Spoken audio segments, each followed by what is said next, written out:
রামমোহন রায় যদি আজকে না থাকতো, তোর মাথা ভাল লাগে 63 রামমোহন রায় যদি আজকে না থাকতো, কিন্তু রাজা রামমোহন রায় যদি বেঁচে থাকতো তাহলে হয়তো রাজা রামমোহন রায় তখনই গলায় দড়ি দিয়ে আত্মহত্যা করতো এই সাহিত্যিক মমতা ব্যানার্জির ভাইপোর কথা শুনে। কারণ তিনি এমন একজন বিজ্ঞ পুরুষ যিনি বলে দিতে পারেন যে এবারের ভোটে মানুষ কাকে জেতাবে, যিনি বলে দিতে পারেন যে পশ্চিমবঙ্গের মানুষ কি দিয়ে খাবে, পশ্চিমবঙ্গের মানুষ কেমন, কারণ এনারা মাটির সাথে মিশে থাকেন।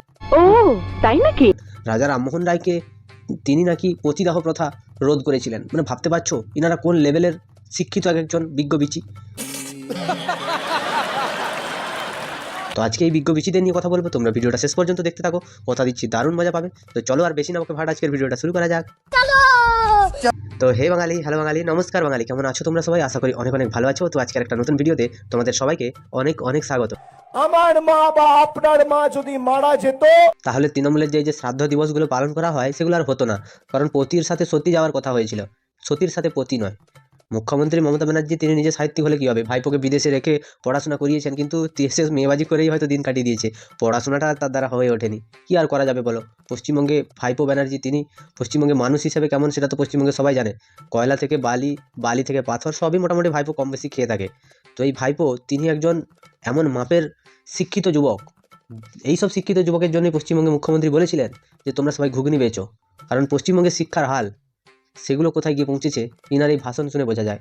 এবং পশ্চিমবঙ্গের মুখ্যমন্ত্রী তিনি বলেন নাসা থেকে ভাষা, যারা পশ্চিমবঙ্গে বাঙালির সংস্কৃতি সেটাকে বিকৃত করে, পশ্চিমবঙ্গের মুখ্যমন্ত্রী তিনি ক্যামেরার সামনে এসে দাঁড়িয়ে তিনি ঠাকুরের মন্ত্র সেটাকে নিয়ে উল্টোপাল্টা কথাবার্তা বলেন এবং শিব ঠাকুরের মাথায় মালা ছুঁড়ে ফেলে দিচ্ছেন, সরস্বতী ঠাকুরের মন্ত্র ভুলভাল পড়ছেন, দুর্গা ঠাকুরের মন্ত্র ভুলভাল পড়ছেন।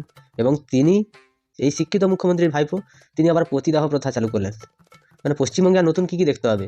সত্যি বাংলা এবং বাঙালি মানুষকে পথ দেখায়, কিন্তু সেই পথে গিয়ে মানুষ কোথায় গিয়ে উল্টাবে সেটা দেখায় না। পশ্চিমবঙ্গে শিক্ষার হাল কোথায় গিয়ে দাঁড়িয়েছে, যেখানটায় স্বয়ং শাসক দলের মহাসচিব তিনি মোটামুটিভাবে পশ্চিমবঙ্গের মানুষকে ইতিহাস থেকে বিকৃত করতে চাইছেন। আমাদের স্কুলের মাস্টার যারা তারা যা পড়িয়েছে সেটাকে আজকে অভিষেক ব্যানার্জি তিনি ভুল প্রমাণ করে দিচ্ছেন, মানতেই হবে। সেই চিতায় ঝলসে পুড়ে আমার বাবা বা আপনার বাবাকে মৃত্যু বরণ করতে হতো। সতীদাহ প্রথা রোধ করেছিল একজন বাঙালি। সত্যি কথা বলতে তখনকার দিনে হয়তো পশ্চিমবঙ্গে সেখানে হয়তো এরকমভাবে কোথাও ছিল না যে পশ্চিমবঙ্গে এরকম মুখ্যমন্ত্রী বা রাজারা এরকম ছিল না যারা পশ্চিমবঙ্গের পুরুষদের হয়ে লড়তো। যেরকম করে মুখ্যমন্ত্রী মেয়েদের হয়ে অনেক লড়ছেন, মেয়েদেরকে লক্ষ্মীর ভাণ্ডার দিচ্ছেন আত্মনির্ভর হওয়ার জন্য, সেরকমভাবে তখনকার দিনে যদি এই মুখ্যমন্ত্রী বা অভিষেক ব্যানার্জির মতো কোনো একজন বীর পুরুষ এগিয়ে আসতো, তখন নারায়ণ ভাণ্ডারটা চালু করলে পশ্চিমবঙ্গের সেই যে ঝলসে যাওয়া পুরুষগুলো সেগুলো অন্তত বেঁচে যেত। আরে ভাইপো, তুই যেটা বলছিস ওটা সতীদাহ না, পতিদাহ প্রথা। এটা আমি কবে রোধ করলাম? সত্যি কথা বলতে সোনা পাচার করে করে এনাদের রাতের ঘুম উড়ে গেছে, তাই এনাদের বিচিগুলো সব মাথায় উঠে গেছে, তাই ভুল ভাল কথা সব বেরিয়ে যাচ্ছে। মানে পতিকে দাহ করছে সতী, আলাদা লেভেলের সব সোয়াগ এখানে। कितने तेजस्वी लोग हैं हमारे पास, कितने शानदार विचार रखते हैं। তুমি আমায় ছেড়ে কেন গেলে? এখন আমাকেও যেতে হবে তোমার কাছে। পবিত্র পিতা কি? তাহলে পশ্চিমবঙ্গে এই যে বাচ্চা বাচ্চা ছেলেরা যারা জন্ম দিত বা জন্ম দেওয়ার সাথে সাথে যাদের মাগুলো মারা যেত, সেই সব বাচ্চাদের বাবাকেও চিতায় তুলে দেওয়া হতো, এবং তুলে দেওয়ার পরে সে বাচ্চাগুলো অনাথ হয়ে কোথায় যেত? তৃণমূলে চলে আসছে কি সব বাচ্চাগুলো, যে মমতা ব্যানার্জিকে সেই জন্য মা ডাকতে শুরু করেছে হয়তো। এরা সত্যি কথা বলতে বাংলা এবং বাঙালির ঘোর বিরোধী, এরা বাংলা সংস্কৃতি সম্পর্কে জানে না। আজকে উত্তরপ্রদেশের কোনো নেতা যদি পার্টির মিটিং করে সেখানটা যদি বাংলা গান বা বাংলা সংস্কৃতিকে নিয়ে একটা দুটো কথা বলে, তখন এদের বিচি পুরো ঝলসে যায়। আর যখন এরা নিজেরা দাঁড়িয়ে থেকে এরা বলে কি যে আমরা বাঙালি, আমরা বাংলার জন্য লড়ছি আর বাকি সবাই বাংলা বিরোধী, এই বাংলাকে কেউ চোখে দেখতে পারে না, কিন্তু এরা নিজেরাই আজকে বাংলার উল্টো পাল্টা কথা বলছে বাংলার রাজা রামমোহনকে নিয়ে। এদের কি সত্যি গায়ে মানুষের চামড়া আছে না মানুষের রক্ত আছে সেটাই তো বুঝতে পারছি না। কারণ ইনারা যে মহিমায় এখানটায় রাজত্ব করতে চাইছেন বা এনারা শাসন ব্যবস্থা চালু করতে চাইছেন, সেই মহিমায় ইনাদেরকে অন্তত ভোট দিয়ে মানুষের জেতানো উচিত নয়। কারণ এরা তো নিজেরা মূর্খ, চুরি করে চাকরি বা শিক্ষকদের দিয়ে স্কুল চালাচ্ছে, সেই স্কুল থেকে বাচ্চাগুলো তো এরকমই বেরোবে, তাই না? যারা পতিদাহ প্রথা করবে। हमारा परिवार का कोई पॉलिटिक्स नहीं करेगा। क्यों नहीं करेगा? पॉलिटिक्स করলে তো খাটতে হয়, বদনাম খেতে হয়, সারাক্ষণ খেটে বেড়াতে হয়। হ্যাঁ, সত্যি কথা বলেছে দিদি। পলিটিক্স করলে খাটতে হয় এবং খেটে খেটে এই পতিদাহ প্রথা চালু করতে হয়। দিদির ভাইপো মোটামুটি কোনো রকম কোনো রাজনৈতিক ব্যাকগ্রাউন্ড ছাড়া বিপুল পরিমাণে ভোটে জিতেছে। তো সেই ভোটে জেতার পর থেকে দিদির মনে কনফিডেন্স হয়েছে কি অভিষেক অনেক জ্ঞানী মানুষ, অভিষেক অনেক কিছু আমার জন্য করছে। তো পিসি তাকে পুরো আইপ্যাকের দায়িত্বটা দিয়ে দিয়েছেন। একটা কথা আমরা বিশ্বাস করি যে চাল নাই চুলো নাই, নাম তার নিধিরাম সর্দার, সেই রকমভাবে অভিষেক ব্যানার্জি এখানটায় চলে এসেছিল তৃণমূল কংগ্রেসে। তো এখন বর্তমানে সে নাকি বাংলার যুবরাজ হয়ে গেছে। তো এই যুবরাজের শিক্ষাগত যোগ্যতা সেটা প্রমাণ পেয়ে গেলেন আপনারা। এইটা বলার পরে যদি উনি ক্ষমা চাইতেন তাহলে ভাবতাম যে না, উনি তার ভুলটা বুঝতে পেরেছেন। কিন্তু না, উনিও ওনার পিসির রাস্তায় হাঁটছেন। তার পিসি যেরকম 1,500 কিলোর বাচ্চা জন্ম দিয়েছিল, তার পিসি যেরকম পশ্চিমবঙ্গে কাশফুলের বালিশ তৈরি করেছিল, কচুরি পানা দিয়ে চাদর তৈরি করছে, মশলা মুড়ি বেচে কোটিপতি রাখা হচ্ছে, চপ বেচে কোটিপতি হয়ে যাচ্ছে। তো সেইগুলো পশ্চিমবঙ্গের মুখ্যমন্ত্রী তিনি ভালোভাবে নিতে পারেননি।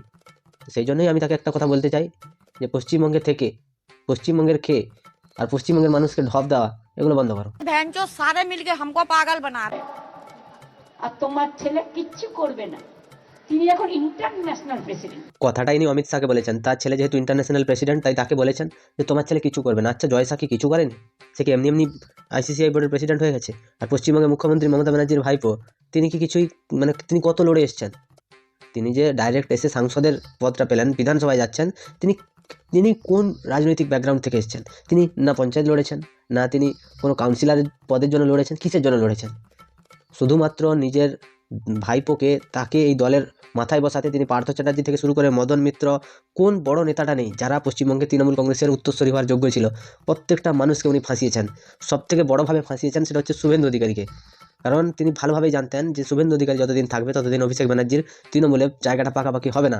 তাই প্ল্যান করে ওনাকে হাঁটিয়ে দিয়ে এখন গদ্দার বলছেন। আজকে তার মুখ থেকে শোনা যাচ্ছে যে রাজনীতি করলে খাটতে হয়। অভিষেক ব্যানার্জি কী খেটেছে? কার জন্য খেটেছে? কিসের জন্য? প্রাকৃতিক সম্পদ লুট করছে, পুলিশকে দিয়ে চাঁদাবাজি করছে, জুলুমবাজি করছে। এগুলো কি সত্যি মানুষের পরিচয়? মুখ্যমন্ত্রীর একটা জিনিস আমার সব থেকে কোথায় খারাপ লাগে জানো? তিনি অন্যায়কে সাপোর্ট করতে গিয়ে নিজেও অনেক অন্যায় করছেন। কারণ যদি অমিত শাহের ছেলে সে যদি আইসিসিআই বোর্ডের প্রেসিডেন্ট হয়, তাহলে তৃণমূল কংগ্রেসের প্রেসিডেন্ট কেন হবে না অভিষেক ব্যানার্জি? তিনি বলতে চাইছেন মানে যোগ্য আর অযোগ্য, সে অযোগ্যকে বসিয়েছে মানে আমাকেও বসাতে হবে। সে পরিবারতান্ত্রিক রাজনীতি করছে বলে আমাকেও করতে হবে। মানে এগুলো কি ছোট বাচ্চার খেলা হচ্ছে? এই পলিটিশিয়ানরা সবসময়ের জন্য পশ্চিমবঙ্গকে লুটছে। আমাদের পরিবারতান্ত্রিক দল চাই না, আমাদের চাই রাজতান্ত্রিক এবং সমাজতান্ত্রিক দল, যারা সমাজের মানুষের কথা ভাববে, সমাজের মানুষের জন্য করবে। এরা শুধুমাত্র নিজেদের স্বার্থ বোঝার জন্য পশ্চিমবঙ্গে আজ পর্যন্ত কেন্দ্র সরকারের একটাও প্রকল্প চালু করতে দেয়নি। মানুষের সামনে বলে যে কেন্দ্র সরকারের নাকি একটাও কোনো প্রকল্প নেই। কেন্দ্র সরকার তৃণমূল কংগ্রেসের থেকে অনেক বেশি প্রকল্প চালায়, অনেক বেশি ছাড় দেয়, মানুষকে এগিয়ে যাওয়ার সুযোগ দেয়। পশ্চিমবঙ্গের মুখ্যমন্ত্রী নিজের গাছ বাড়িতে তিনি কোনো প্রকল্পই এখানে চালু হতে দিতে চান না। এই রকম করলে পশ্চিমবঙ্গে কী করে উন্নতি হবে? এনাকে খুব তাড়াতাড়ি রিটায়ারমেন্ট দেওয়া দরকার আছে এবং ভাইপোকে তিহারের রাস্তাটা দেখিয়ে দেওয়ার কথা পশ্চিমবঙ্গের পুলিশদেরও ভাবতে হবে। তো তোমাদের এসব নিয়ে কি মতামত তোমরা আমাকে একটু কমেন্টে জানিও। যদি ভিডিওটা ভালো লাগে লাইক করো, কমেন্ট করো, শেয়ার করো, সাবস্ক্রাইব করো, পাশে থাকা বেল আইকনটা প্রেস করতে একদম ভুলবে না। সবাই ভালো থেকো, সুস্থ থেকো, সাবধানে থেকো আর দেখতে থাকো বাংলার করে ঘর।